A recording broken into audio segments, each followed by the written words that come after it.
ओम शांति। आज 2 दिसंबर 2024। आज के ईश्वरीय महावाक्यों में हमारे परमपिता परमात्मा शिव कहते हैं, मीठे बच्चे, तुम्हें अपने दीपक की संभाल स्वयं ही करनी है। तुम्हें अपने दीपक की संभाल स्वयं ही करनी है। तूफानों से बचने के लिए ज्ञान योग का घृत जरूर चाहिए।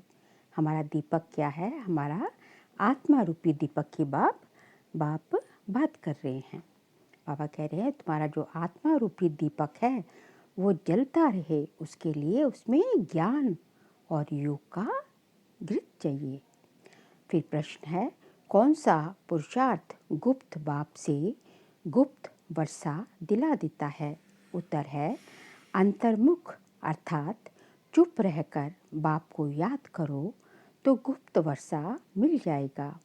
याद में रहते शरीर छूटे तो बहुत अच्छा, इसमें कोई तकलीफ नहीं है। याद के साथ साथ ज्ञान योग की सर्विस भी करनी है। अगर नहीं कर सकते तो कर्मणा सेवा करो। बहुतों को सुख देंगे तो आशीर्वाद मिलेगी। चलन और बोलचाल भी बहुत सात्विक चाहिए। फिर गीत है आज का, निर्बल से लड़ाई है बलवान की। ये कहानी है दिए और तूफान की। ओम शांति। बाबा ने समझा दिया है, जब ऐसे गीत सुनते हो तो हर एक को अपने ऊपर ही विचार सागर मंथन करना होता है। ये तो बच्चे जानते हैं। मनुष्य मरते हैं तो 12 रोज दिया जगाते हैं। तुम फिर मरने के लिए तैयारी कर रहे हो और अपनी जोत पुरुषार्थ कर आप ही जगा रहे हो। हम मरने के लिए कैसे तैयारी कर रहे हैं? हम जीते जी मरना है हमें, मतलब इस दुनिया से मरना है कि इस शरीर में रहते हमें इस दुनिया की कोई भी चीज़, ना अपना शरीर, ना देह के संबंधी, ना देह के पदार्थ, वैभव, किसी भी तरफ हमारा ध्यान नहीं जाए, सबसे हमारी बुद्धि भूली हुई हो। तो इस तरह हमें जो है जीते जी मरना है। तुम अभी मरने के लिए तैयारी कर रहे हो और अपनी जोत पुरुषार्थ कर आप ही जगा रहे हो। पुरुषार्थ भी माला में आने वाले ही करते हैं, प्रजा इस माला में नहीं आती। पुरुषार्थ करना चाहिए कि हम विजय माला में पहले आएं। इसके लिए हमें पुरुषार्थ करना है। कहाँ माया बिल्ली तूफान लगाकर विकर्म ना करा दे, जो दिया ही बुझ जाए। आत्मा की ज्योति बुझ ना जाए, इसकी बड़ी संभाल करनी पड़ती है तूफान से। कोई दिया जल रहा हो, स्थूल दिया भी जल रहा हो तो हवा तेज चलेगी तो बुझ जाएगा। इसी तरह हमारा आत्मा रूपी ज्योति जो है, उसका जो आत्मा रूपी जो दिया है वो बुझे ना। उसमें कौन से तूफान आते हैं? ये स्थूल तूफान नहीं, सूक्ष्म तूफान। ये जितने भी जो माया की, रावण की रूपी जब तूफान जो परिस्थितियाँ जो आती है, हमारी कमियाँ कमजोरियाँ, ये सब हमारे कर्म भोग, ये सब क्या है? ये सब हमारे जो है, ये सब तूफान के रूप में ये तूफान है, सूक्ष्म तूफान है। कहाँ माया बिल्ली तूफान लगाकर विकर्म ना बना दे, जो दिया बुझ जाए। अब इसमें ज्ञान और योग दोनों बल चाहिए। योग के साथ ज्ञान भी जरूरी है। हर एक को अपने दीपक की संभाल करनी है। अंत तक पुरुषार्थ चलना ही है। रेस चलती रहती है। जब तक जीना है तब तक ज्ञान अमृत पीते रहना है, क्योंकि तब तक जो है हमारी जो है रेस चलेगी, तब तक माया आती ही रहेगी। तो इसलिए जो है माया से संभाल के लिए हमें जो है ज्ञान और योग जो है बहुत ज़रूरी है। इसलिए पढ़ाई करनी है, ज्ञान अमृत पीना है। जब तक जीना है तब तक पुरुषार्थ चलता ही रहना है, रेस चलती रहती है। तो बहुत संभाल करनी है, कहाँ ज्योति कम ना हो जाए, बुझ ना जाए। इसलिए योग और ज्ञान का रोज घृत उसमें डालना पड़ता है। योग बल की ताकत नहीं है तो दौड़ नहीं सकते हैं। योग बल की ताकत है, क्योंकि यदि ताकत नहीं है, तब शक्ति नहीं है, तभी भी तेज पुरुषार्थ में दौड़ नहीं पाएंगे, पिछाड़ी में रह जाते हैं। स्कूल में सब्जेक्ट होती है ना, देखते हैं हम इस सब्जेक्ट में तीखे नहीं हैं तो हिसाब में जोड़ लगाते हैं। यहाँ भी ऐसे है। स्कूल सर्विस की सब्जेक्ट भी बहुत अच्छी है, बहुतों की आशीर्वाद मिलती है। स्कूल सब्जेक्ट कौन सी होगी? लोगों से आशीर्वाद जो मिलती है। कोई बच्चे ज्ञान की सर्विस करते हैं, दिन प्रतिदिन सर्विस की वृद्धि होती जाएगी। एक धनी के 6-8 दुकानें भी होती हैं, सभी एक जैसे नहीं चलती। कोई में कम ग्राहकी, कोई में ज़्यादा ग्राहकी होती है। तुम्हारा भी एक दिन वह समय आने वाला है जो रात को भी फुर्सत नहीं मिलेगी। बाबा कहते हैं ऐसा समय आएगा कि तुम्हारे पास जो है रात को सोने की भी फुर्सत नहीं होगी।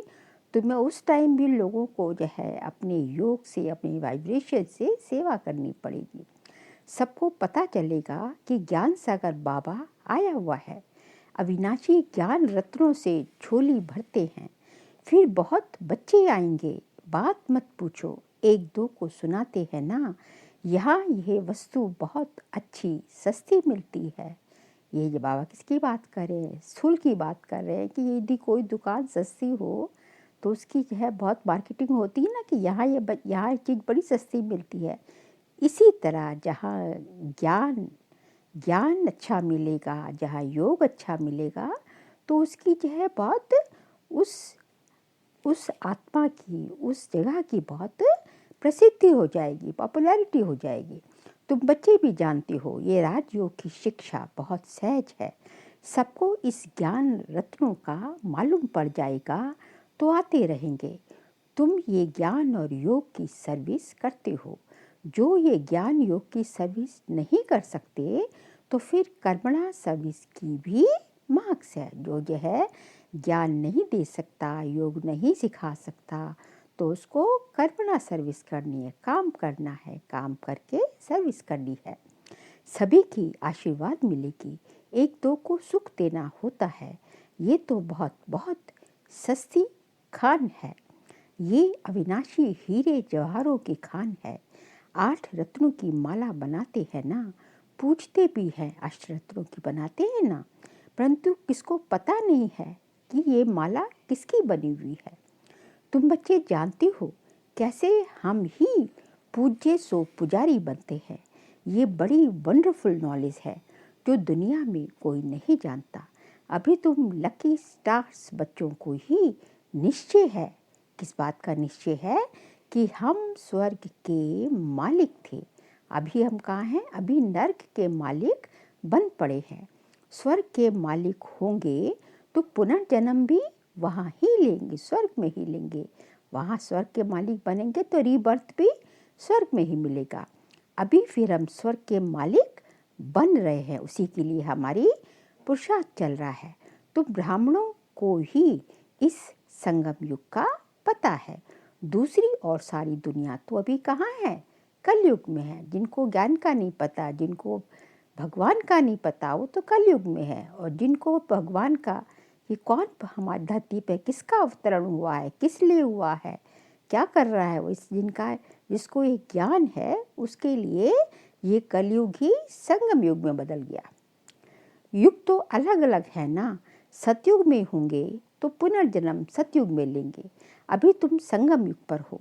तुम्हारे से कोई शरीर छोड़ेंगे तो संस्कारों अनुसार फिर यहाँ ही आकर जन्म लेंगे। तुम ब्राह्मण हो संगम युग के, वह शूद्र है, कलयुग वाले शूद्र हैं कलयुग के। ये नॉलेज भी तुमको इस संगम पर मिलती है। तुम बीके ज्ञान गंगाएं प्रैक्टिकल में अब संगम युग पर हो। अभी तुमको रेस करनी है, दुकान संभालनी। रेस तो जरूर करनी है, लेकिन रीस नहीं करनी। एक दूसरे से ईर्ष्या जलन नहीं करनी, रीस नहीं करनी। रेस भल करो लेकिन रीस नहीं करनी। दुकान संभालनी है। ज्ञान योग की धारणा नहीं होगी तो दुकान संभाल नहीं सकेंगे। सर्विस का उजरा तो बाबा देने वाला है। यज्ञ रचा जाता है तो किस्म किस्म के ब्राह्मण लोग आ जाते हैं। फिर किसको दक्षिणा ज़्यादा किसको कम मिलती, किस्म किस्म के ब्राह्मण पंडित होते हैं ना, कोई कम दक्षिणा वाला होता है, कोई ज़्यादा दक्षिणा, उसकी जो है काबिलियत के अनुसार। इसी तरह यहाँ भी ऐसे है, सभी बच्चे जो है एक जैसे नहीं हैं, नंबरवार है। अब ये परमपिता परमात्मा ने रुद्र ज्ञान यज्ञ रचा है। हम हैं ब्राह्मण, हमारा धंधा ही है मनुष्य को, क्या है हमारा धंधा? हमारा धंधा ही है मनुष्य को देवता बनाना। ऐसा यज्ञ और कोई होता नहीं जो कोई कहे कि हम इस यज्ञ से मनुष्य से देवता बन रहे, ऐसा कोई कह ही नहीं सकता। अब इसको रुद्र ज्ञान यज्ञ अथवा पाठशाला भी कहा जाता है, क्योंकि पढ़ाई होती है इसलिए पाठशाला है। ज्ञान और योग से हर एक बच्चा देवी देवता पद पा सकता है। बाबा राय भी देते हैं, तुम परम धाम से बाबा के साथ आए हो, तुम कहेंगे हम परम धाम निवासी हैं। इस समय बाबा की मत से हम स्वर्ग की स्थापना कर रहे हैं। श्रीमत से स्वर्ग की स्थापना कर रहे हैं। श्रीमत किसकी है? उस परमपिता परमात्मा शिव की। जो स्थापना करेंगे वही जरूर मालिक बनेंगे। तुम जानते हो इस दुनिया में हम मोस्ट लकीएस्ट ज्ञान सूर्य, ज्ञान चंद्रमा और ज्ञान सितारे हैं। ज्ञान सूर्य है शिव बाबा, ज्ञान चंद्रमा है ब्रह्मा बाबा, और ज्ञान सितारे हम सारे बच्चे। बनाने वाला है ज्ञान सागर शिव बाबा। वह सूर्य चांद सितारे तो स्थूल में है ना, उनके साथ हमारी भेंट है। तो हम भी फिर ज्ञान सूर्य, ज्ञान चंद्रमा और ज्ञान सितारे होंगे। हमको ऐसा बनाने वाला है ज्ञान का सागर। नाम तो पड़ेगा ना, ज्ञान सूर्य अथवा ज्ञान सागर के हम बच्चे हैं। वह तो यहाँ के रहवासी नहीं हैं। बाबा कहते हैं मैं आता हूँ तुमको आप समान बनाता हूँ। ज्ञान सूर्य ज्ञान सितारे तुमको यहाँ बनना है। तुम जानते हो बरोबर हम भविष्य में फिर यहाँ ही स्वर्ग के मालिक बनेंगे। सारा मदार पुरुषार्थ पर है।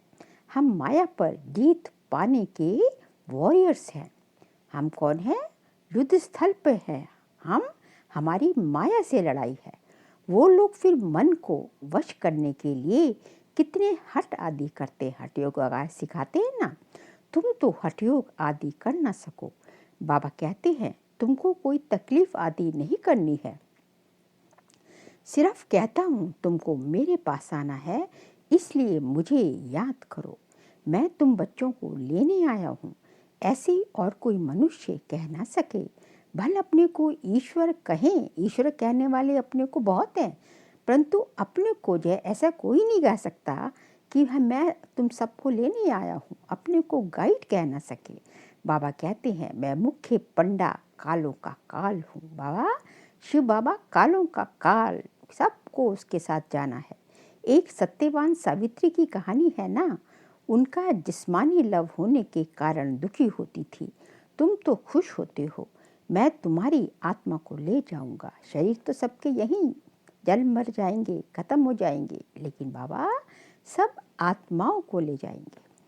तभी कहते ना शिव की बारात में लूले लंगड़े सब जाते, कैसी भी आत्मा हो सब जो है शिव की बाबा, शरीर किसी का कैसा भी हो लेकिन सब शिव बाबा की बारात में जाते हैं। तुम कभी दुखी नहीं होंगे। जानते हो हमारा बाबा आया है स्वीट होम में ले जाने के लिए, जिसको मुक्ति धाम निर्वाण धाम कहा जाता है। कहते हैं मैं सभी कालों का काल हूँ। कालों का काल महाकाल, इसलिए शिव बाबा का एक नाम महाकाल भी है। वह तो एक आत्मा को ले जाते हैं, मैं तो कितना बड़ा काल हूँ। 5000 वर्ष पहले भी मैं गाइड बन सभी को ले गया था। साजन सजनिया को वापस ले जाते हैं ना, तो उनको याद करना पड़े।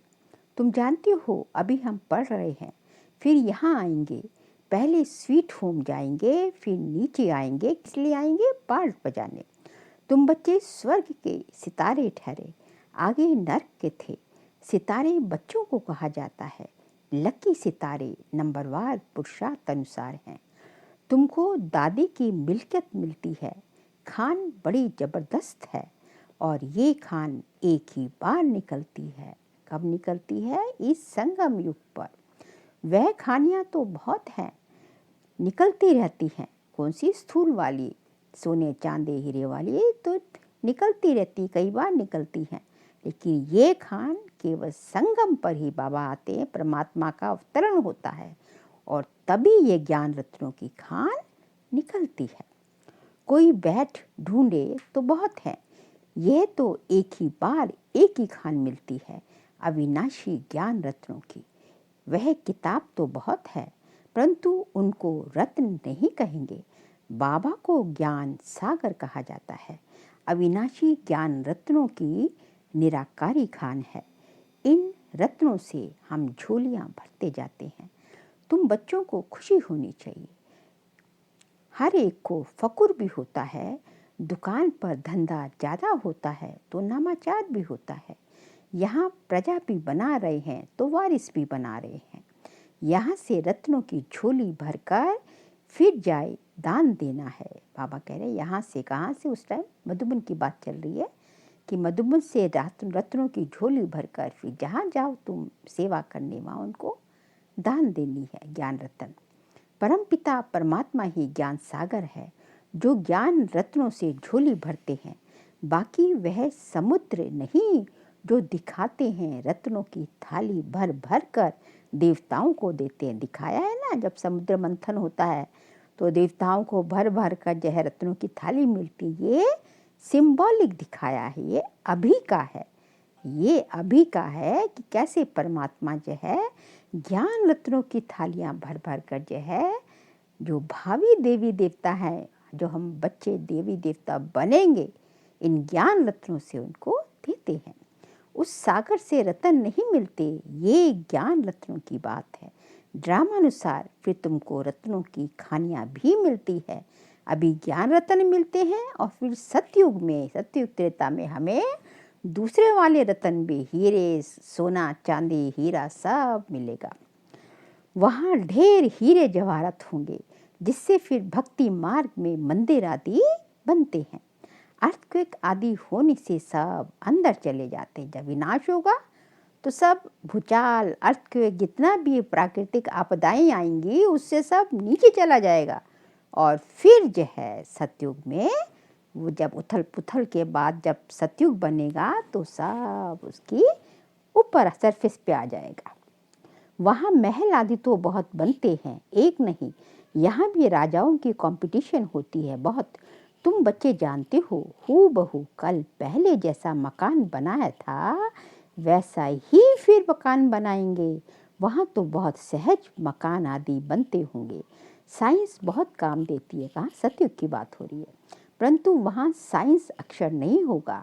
साइंस को हिंदी में क्या कहते हैं? विज्ञान कहते हैं।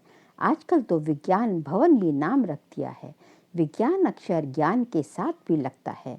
ज्ञान और योग को विज्ञान कहेंगे। ज्ञान से रतन मिलते हैं, योग से हम एवर हेल्दी बनते हैं। ये ज्ञान और योग की नॉलेज है जिससे फिर वैकुंठ के बड़े बड़े भवन बनेंगे। वैकुंठ के भवन स्वर्ग के भवन बनेंगे। हम अभी इस सारी नॉलेज को जानते हैं। तुम जानते हो हम भारत को स्वर्ग बना रहे हैं। तुम्हारा इस देह से कोई ममत्व नहीं है।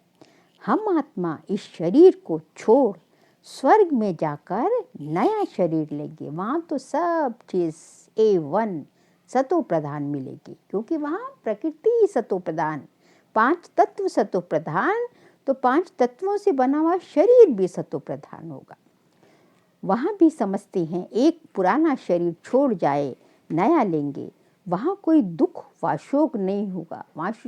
वहाँ भी शरीर छोड़ेंगे लेकिन वहाँ दुख नहीं होगा। क्यों?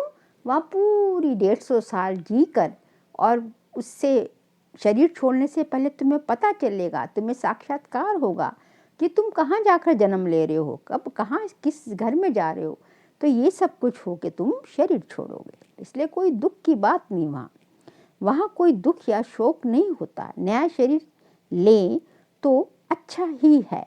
हमको बाबा ऐसा बना रहे हैं जैसे कल्प पहले भी बने थे। हम मनुष्य से देवता बन रहे हैं। बरोबर कल्प पहले भी अनेक धर्म थे। गीता में कोई ये नहीं है।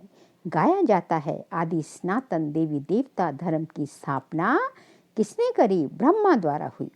अनेक धर्मों का विनाश कैसे होता है सो तुम समझा सकते हो। अब स्थापना हो रही है। बाबा आए ही तब थे जब देवी देवता धर्म लोप हो गया था, तभी तो बाबा आए ना। जब देवी देवता धर्म तो है ही नहीं। सारे देवी देवता धर्म वाले अपनों को क्या कहते हैं? हिंदू कहते हैं जो है, क्योंकि वो पवित्रता नहीं है इसलिए। फिर परंपरा कैसे चला होगा? ये बहुत सहज बातें हैं। विनाश किसका हुआ? अनेक धर्मों का। तो अभी अनेक धर्म है ना। इस समय अंत है, इस समय अंत का भी अंत है। सारा ज्ञान बुद्धि में रहना चाहिए। ऐसे तो नहीं, शिव बाबा ही समझाते हैं। क्या ये बाबा कुछ नहीं बतलाते? इनका भी पाठ है। ब्रह्मा की बात हो रही है, क्या ब्रह्मा कुछ नहीं बताएंगे? ब्रह्मा भी बताते हैं, क्योंकि जो बाहर की बातें हैं वो जो है ब्रह्मा बताते हैं और अंदर की बातें शिव बाबा बताते हैं। श्रीमत ब्रह्मा की भी गाई भी है। श्री कृष्ण के लिए तो श्रीमत कहते नहीं, वहाँ तो सब श्री है। उन्हों को मत की दरकार ही नहीं। सतयुग में तो सब कुछ श्री है, मतलब सब श्रेष्ठ है। यहाँ ब्रह्मा की भी बात मिलती है। वहाँ तो यथा राजा रानी तथा प्रजा सभी की श्रेष्ठ मत है। जरूर किसने दी होगी। देवताएं हैं श्रीमत वाले। श्रीमत से ही स्वर्ग बनता है, आसुरी मत से नरक बना है। श्रीमत है शिव की। ये सब बातें सहज समझने की है। शिव बाबा की ये सब दुकान है। हम बच्चे दुकान चलाने वाले हैं। जो अच्छा दुकान चलाते हैं उसका क्या होता है? उनका नामाचार होता है, उनका नाम होता है। हूबहू जैसे दुकानदारी में होता है। परंतु यह व्यापार कोई विरला करे। ये व्यापार सभी नहीं कर सकते। कोई विरला ही, कोटों में कोई, कोई में भी कोई ये व्यापार करता है।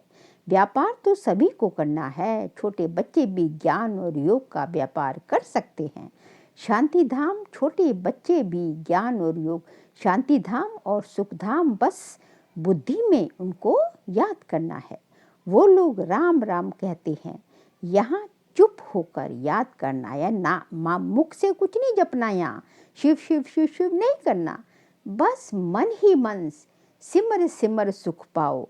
कला कलेश मिटे सब तन के, सिमर सिमर सुख पाओ। यहाँ जो जपना कुछ नहीं है, यहाँ मन से याद, मन की आंखों से सब कुछ देखना है, मन से याद करना है। बोलना कुछ नहीं है। शिवपुरी विष्णुपुरी बहुत सहज बात है। स्वीट होम स्वीट राजधानी याद है। वह देते हैं स्थूल मंत्र। कौन? दुनिया वाले। ये है सूक्ष्म मंत्र, अति सूक्ष्म याद है। सिर्फ इस याद करने से हम स्वर्ग के मालिक बन जाते हैं। अपना कुछ भी नहीं है, सिर्फ याद करना है। आवाज कुछ नहीं करनी पड़ती। गुप्त बाबा से गुप्त वर्षा चुप रहने से मिलता है। अंतर्मुखी होने से हम पाते हैं। इसी ही याद में रहते शरीर छूट जाए तो बहुत अच्छा, कोई तकलीफ नहीं। जिनको याद नहीं ठहरती वे अपना अभ्यास करे। सभी को कहो, बाबा ने कहा है मुझे याद करो तो अंतमति सुगति हो जाएगी। याद से विकर्म विनाश होते हैं और मैं स्वर्ग में भेज दूंगा। बुद्धि योग शिव बाबा से लगाना बहुत सहज है। परहेज भी सारी यहाँ ही करनी है। सतो प्रधान बनते हैं ना, तो सभी सात्विक होना चाहिए। चलन सात्विक, बोलना सात्विक, ये है अपने साथ बातें करना। साथी से प्यार से बोलना है। गीत में भी है ना, पियो पियो बोल सदा अनमोल। कोई गीत होगा, तुम हो रूप बसंत, आत्मा रूप बनती है। ज्ञान का सागर बाप है, तो जरूर आकर ज्ञान ही सुनाएंगे। कहते हैं मैं एक ही बार आकर शरीर धारण करता हूँ। ये कम जादूगरी नहीं है। बाबा भी रूप बसंत है, परंतु निराकार तो बोल न सके, इसलिए शरीर लिया है। परंतु वह पुनर्जन्म में नहीं आता। शिव बाबा पुनर्जन्म में नहीं आता, क्योंकि माँ के गर्भ से थोड़ी पैदा होते हैं। आत्माएं तो पुनर्जन्म में आती हैं। तुम बच्चे बाबा के ऊपर बलिहार जाती हो तो बाबा कहते हैं फिर ममत्व नहीं रखना है, अपना कुछ नहीं समझना है, किसी भी चीज़ को अपना मत समझो, ये सोचो कि हम ट्रस्टी हैं, देखभाल के लिए ये सब कुछ भगवान का है, शिव बाबा का है और उन्होंने हमें ट्रस्टी बनाकर इस सब की देखभाल के लिए हमें नियुक्त किया है। जब ऐसा समझोगे तो किसी भी चीज़ से ममत्व, किसी भी चीज़ में मोह नहीं जागेगा। ममत्व मिटाने के लिए ही बाबा युक्ति रचते हैं। कदम कदम पर बाप से पूछना पड़ता है। माया ऐसी है जो चमाट मारती है, पूरी बॉक्सिंग है ना, बहुत तो चोट खाकर फिर खड़े हो जाते हैं। लिखते भी हैं बाबा, माया ने थप्पड़ लगा दिया, काला मुंह कर दिया, जैसे कि 4 मंजिल से गिरा, क्रोध किया तो 3rd फ्लोर से गिरा और काम विकार में गए तो 4थी मंजिल से गिरे। ये बहुत समझने की बातें हैं। अब देखो बच्चे टेप के लिए भी मांग करते रहते हैं, बाबा टेप भेज दो, हम एक्यूरेट मूल्य सुने। ये भी प्रबंध हो रहा है, बहुत सुनेंगे तो बहुतों के कपाट खुलेंगे, बहुतों का कल्याण होगा। मनुष्य कॉलेज खोलते हैं तो उनको दूसरे जन्म में विद्या ज़्यादा मिलती है। बाबा भी कहते हैं टेप मशीन खरीद करो तो बहुतों का कल्याण हो जाएगा। अच्छा, मीठे मीठे सिक्के लदे बच्चों प्रति माता पिता बाप दादा का याद प्यार और गुड मॉर्निंग। रूहानी बाप की रूहानी बच्चों को नमस्ते। हम रूहानी बच्चों की रूहानी बाप दादा को नमस्ते नमस्ते नमस्ते। सार के पॉइंट्स हैं। सतो प्रधान बनने के लिए बहुत बहुत परहेज से चलना है, अपना खान पान बोल चाल सब सात्विक रखना है, बाप समान रूप बसंत बनना है। 2nd पॉइंट, अविनाशी ज्ञान रत्नों की निराकारी खान से अपनी झोली भरकर अपार खुशी में रहना है और दूसरों को भी इन रत्नों का दान देना है। फिर आज का बाबा का वरदान है, नष्टो मोहा बन, दुख अशांति के नामो निशान को समाप्त करने वाले स्मृति स्वरूप भव। नष्टो मोहा बन, दुख अशांति के नामो निशान को समाप्त करने वाले स्मृति स्वरूप भव। जो सदा एक की स्मृति में रहते हैं उनकी स्थिति एक रस हो जाती है। एक रस स्थिति का अर्थ ही है एक द्वारा सर्व संबंध, सर्व प्राप्तियाँ, सर्व प्राप्तियों के रस का अनुभव करना। जो बाप को सर्व संबंधों से अपना बनाकर स्मृति स्वरूप रहते हैं वह सहज ही नष्टो मोहा बन जाते हैं और जो नष्टो मोहा हैं उन्हें कभी कमाने में, धन संभालने में, किसी के बीमार होने में दुख की लहर आ नहीं सकती। किनको? जो नष्ट मोहा बन गए। और नष्ट मोहा कैसे बनेंगे? जब सारे संबंध एक शिव बाबा से होगा, सर्व संबंधों का रस, सर्व प्राप्तियां एक शिव बाबा से करेंगे तो नष्ट मोहा बनेंगे। और जब नष्ट मोहा बनेंगे तो उनको किसी भी चीज़ में कभी दुख की लहर आ नहीं सकती। नष्टो मोहा अर्थात दुख अशांति का नामो निशान ना हो, सदा बेफिक्र बादशाह। स्लोगन है, क्षमाशील वह है जो रहम दिल बन सर्व को दुआएं देते रहे। क्षमाशील वह है जो रहम दिल बन सर्व को दुआएं देते रहे। बाबा कहते हैं तुम्हें क्षमा का मास्टर, क्षमा का सागर बनना, क्षमाशील बनना है। तो कैसे बनेंगे? उसके लिए पहले हमें क्या बनना पड़ेगा? रहम दिल। रहम दिल बनना पड़ेगा।